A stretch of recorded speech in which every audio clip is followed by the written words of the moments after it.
رب العالمین کی بارگاہ میں دوگانہ ادا کریں گے اور اپنی عبادتوں کا نذرانہ پیش کرنے کی کوشش کریں گے۔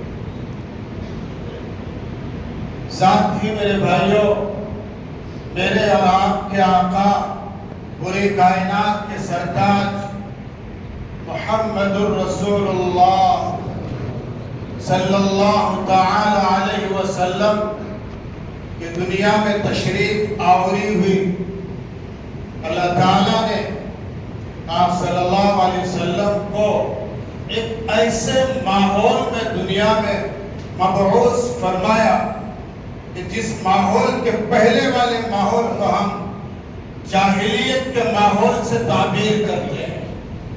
حضرت عیسیٰ علیہ السلام کے بعد سے لے کر میرے آپ کے آقا محمد الرسول اللہ صلی اللہ تعالی علیہ وسلم کے ذات گرامی کے درمیان کا جو ماحول تھا، جو وقت تھا، جس کو عربی میں فترہ کہتے ہیں، تقریباً علی اختلاف کی روایات 500 سال کا عرصہ تھا، اور اس عرصے میں کوئی نبی نہیں۔ ادھر حضرت عیسیٰ علیہ السلام اللہ کے حکم سے آسمان پہ اٹھا لیے گئے، اور اس کے بعد کا جو ماحول تھا بالکل جاہلیت کا، انارکی کا، بدماشی کا، اور جتنے آپ الفاظ کہہ لے سکتے ہیں سب چیزوں کا۔ اللہ کو اپنی یہ بگڑی دنیا پسند نہیں آئی۔ اللہ کو اپنی یہ انسان کہلانے والی مخلوق کے اعمال اور ان کے افکار، ان کی سوچ اچھی نہیں لگی۔ اللہ کو اپنے بندوں کے دلوں کے احوال کچھ مناسب نہیں لگے، تو اللہ نے فیصلہ کیا اللہ کے رسول محمد رسول اللہ صلی اللہ علیہ وسلم کو جسمانی طور پر وجود بخشنے کا۔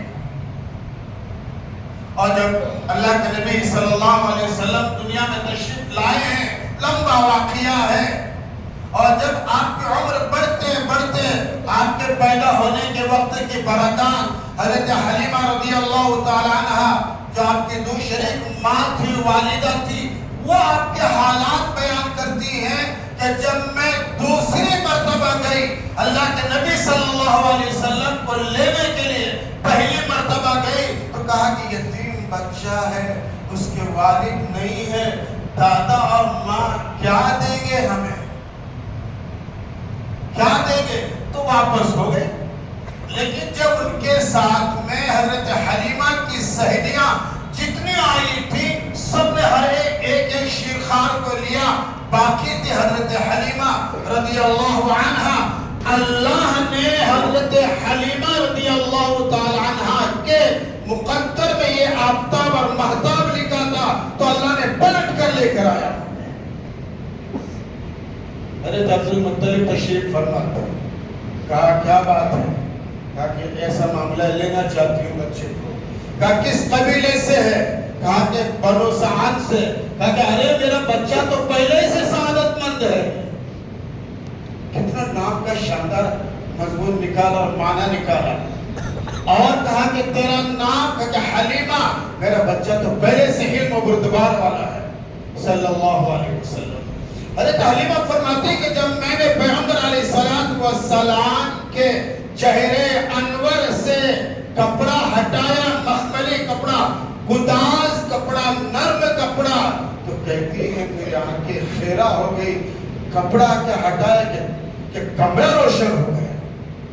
اور اس لیے حسان نے کہا خلقت مبرئا من کل عیب کأنک خلقت کما تشاء۔ حسان بن ثابت رضی اللہ تعالی عنہ نے عجیب شعر کہا ہے، خلقت مبرئا من کل عیب کأنک خلقت کما تشاء۔ اے میرے حبیب، اللہ نے آپ کو ایسا پیدا کیا جیسے آپ خود چاہتے تھے۔ لم تر قط عین احسن منک، آپ سے زیادہ حسین جمیل میری آنکھوں نے آج تک نہیں دیکھا، اور کسی عورت نے جنا بھی نہیں ایسا۔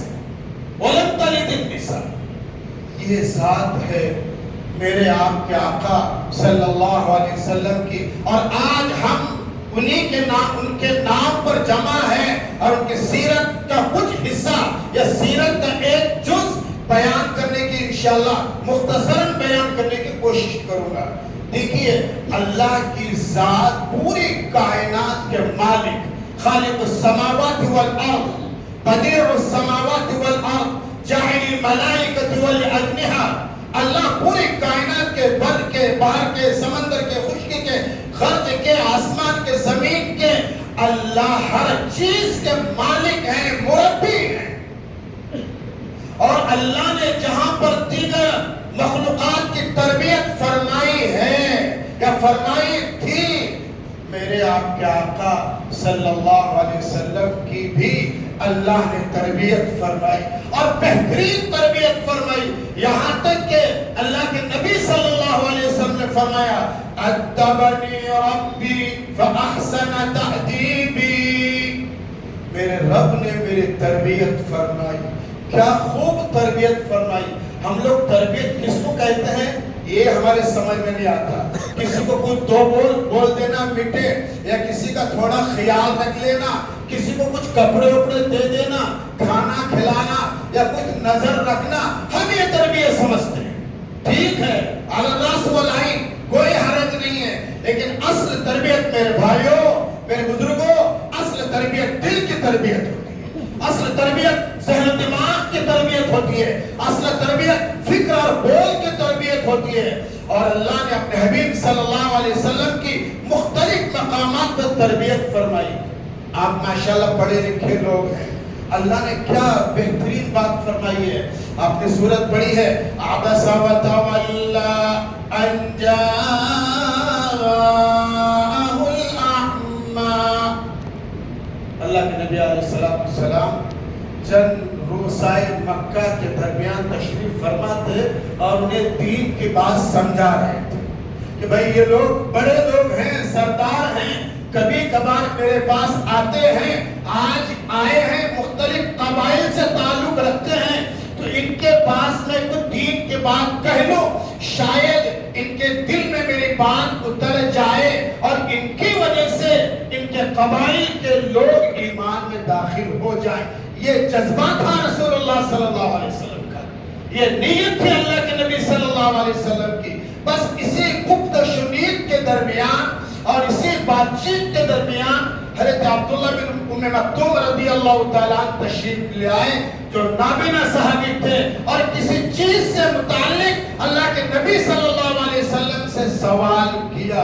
حضور پاک علیہ السلام نے جس طرح سے جواب دینا چاہیے تھا، یہ سوچ کے جواب نہیں دیا کہ یہ میرے حاضر باش صحابی ہیں، میرے پاس ہمیشہ آتے ہیں، ان کا جواب میں بعد میں بھی دے سکتا ہوں، یہ جذبہ اور نیت تھی۔ عجیب لوگ تفسیر کرتے ہیں نعوذ باللہ، تو حضور نے جواب ہی نہیں دیا۔ ارے اللہ کے بندے، اللہ کے کلام کو پڑھ، اللہ کے کلام کا ترجمہ دیکھ، اللہ کے کلام کے سیاق و سباق کو سمجھ۔ حضور نے فرمایا کہ یہ میرے صحابی ہیں، میرے حاضر باش ہیں، میرے پاس آتے رہتے ہیں، ان کے سوال کا جواب میں بعد میں دے لوں گا۔ لیکن اللہ کو اچھا نہیں لگا، اللہ کو پسند نہیں آیا کہ میرے حبیب یہ جو بندہ آپ کے پاس آیا ہے سوال کرنے والا عبداللہ بن مکتوم رضی اللہ تعالیٰ، یہ آپ کے ساتھی ہیں، یہ آپ کے پاس روزانہ آنے والے ہیں، حاضر باش ہیں۔ اور رہی بات ان مشرکین مکہ کی، ان روسار سرداروں کی، تو کیا ضروری ہے کہ وہ آپ کی بات سن کر ایمان بھی لے آئے؟ ہو سکتا ہے مکر جائیں، ہو سکتا ہے نہ مانے، کوئی گارنٹی نہیں ہے، لیکن یہ جو آپ کے ساتھی ہیں عبداللہ بن مکتوم رضی اللہ تعالیٰ عنہ، یہ آپ کے پاس روزانہ آنے والے ہیں، آپ ان کے سوال کا جواب دیجئے۔ اللہ کے نبی صلی اللہ علیہ وسلم پہ فوراً قرآن کی آیت نازل ہوئی، عبس وتولی ان جاءہ الاعمی۔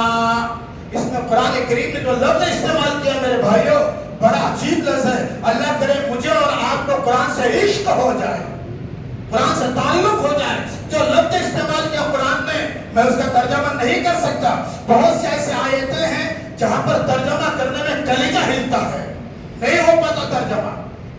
آپ نے اپنے چہرہ بگاڑ لیا، چیب چیبی ہو گئے، اپنے چہرہ پھیر لیا، یہ عربی زبان کے الفاظ ہے. اتنا بڑا جملہ ماضی کا صیغہ استعمال کیا، پاس کا صیغہ استعمال کیا، اور اس کے بعد محبتاً فرمایا عبس وتولا. آپ نے چہرہ نہیں پھرایا، کسی اور نے پھرایا. تربیت میں بھی اللہ نے حضور کے مقام کو باقی رکھا. اور اس آیت سے علماء مفسرین لکھتے ہیں کہ جب ہمیں اپنے کسی چھوٹے کی تربیت کرنے مقصود ہو، یا کسی عالم سے متعلق کچھ بات کہنے مقصود ہو، یا اپنے ہم عمر افراد سے متعلق کچھ بات کہنے مقصود ہو، تو ادب کا لحاظ رکھ کر بات کرنا. جو عرف عام میں اس کا ادب ہے، چاہے وہ سیٹھ صاحب ہو، حاجی صاحب ہو، قاری صاحب ہو، مولوی صاحب ہو، حتیٰ کہ مؤذن صاحب بھی ہو، تب بھی ان کے مقام اور مرتبے کا لحاظ رکھ کر ہمیں اس کی اصلاح کرنی چاہیے. اللہ نے یہاں پر اپنے حبیب صلی اللہ علیہ وسلم کے مقام اور مرتبے کا خیال کر کے فرمایا، اور مخاطب کا صیغہ استعمال نہیں کیا، اور بعد میں فرمایا وَمَا يُدْرِيكَ لَعَلَّهُ يَزَّكَّىٰ وَمَا يُدْرِيكَ لَعَلَّهُ يَزَّكَّىٰ. یعنی کام کا لفظ جو ہے کامکار وہ بعد میں استعمال کیا قرآن کریم نے. یہ ادب ہے تربیت کرنے کا، اور یہ طریقہ ہے تربیت کرنے کا. قرآن نے ہمیں سکھایا ہے تربیت کرنا. ایک صحابی مسجد نبوی میں آئے صلی اللہ علیہ وسلم، دیہاتی تھے، دیہاتی. تقاضا ہوا اور پیشاب کر بیٹھے مسجد میں، تو اطراف کے جو صحابہ تھے وہ مسجد میں دوڑے انہیں مارنے کے لیے، برا بھلا کہنے کے لیے. حضور نے فرمایا نہیں، دعو چھوڑو ان کو، یہ مسجد ہے. یہ کیوں؟ حضور نے کیوں فرمایا اور اتنے سخت لہجے میں فرمایا دعو، اور پھر فرمایا القوا علیہ الماء، اس پر پانی ڈال دو. اس لیے وہ زمانے کے مساجد ریت وغیرہ کی رہتی تھی، ایسی ٹائل کی نہیں ہوتی تھی، کہا کہ پانی ڈال دو. اللہ کے نبی صلی اللہ علیہ وسلم نے اس دیہاتی کو برا بھلا نہیں کہا، اور بعد میں تنہائی میں اس کو اپنے پاس بلا لیا اور کہا بھائی دیکھو یہ مساجد اللہ کے گھر ہے، ان چیزوں کے لیے نہیں بنائی جاتی، اللہ کی عبادت کے لیے بنائی جاتی ہے. اللہ کے نبی علیہ السلام نے ان صحابی کو اپنے پاس بلا کر کہا، تربیت کی، ان کو سمجھایا ان احادیث سے، ان آیات سے، اور اللہ کے نبی صلی اللہ علیہ وسلم کے اس برتاؤ سے. میرے نوجوان بھائیوں اور میرے بزرگوں، میں آپ سے عرض کرتا ہوں اور ادباً عرض کرتا ہوں، آپ کے پاس جوان بچے ہیں، ماشاءاللہ اللہ نے آپ کو جوان بچوں سے نوازا ہے. خدا رہا ان کے ذہنوں کو پڑھیے، سائیکولوجی استعمال کیجیے، ان کے نفسیات کو پڑھیے. آج ہماری تربیت کرنے کا جو انداز ہوتا ہے بڑا عجیب سا انداز ہوتا ہے. یا تو کوئی گالی گلوچ میں چلا آتا ہے، یا کوئی لکڑی اٹھا کے چلا آتا ہے. نہیں میرے بھائیوں، میں ایک مختصر سی درخواست کروں گا آپ سے کہ آپ اپنے بچوں کے دوست بن جائیں. آپ اپنے بچوں کے دوست بن جائیں، مائیں اپنی بچیوں کی دوست بن جائیں، صحیح بن جائیں. اور جب آپ کھانے میں بیٹھیں اور بچوں کے دوستانہ ماحول میں بات کریں، میں یقین کے ساتھ آپ سے کہتا ہوں کہ آپ کے بچے اپنا دکھڑا آپ کے سامنے رکھیں گے، اپنے دل کی بات آپ کے سامنے رکھیں گے. اور جب آپ کسی چیز کے کرنے کا حکم دیں گے دل و جان سے کریں گے. یہ پیغام ہے اور یہ طریقہ ہے اللہ کے نبی صلی اللہ علیہ وسلم کی تربیت کا.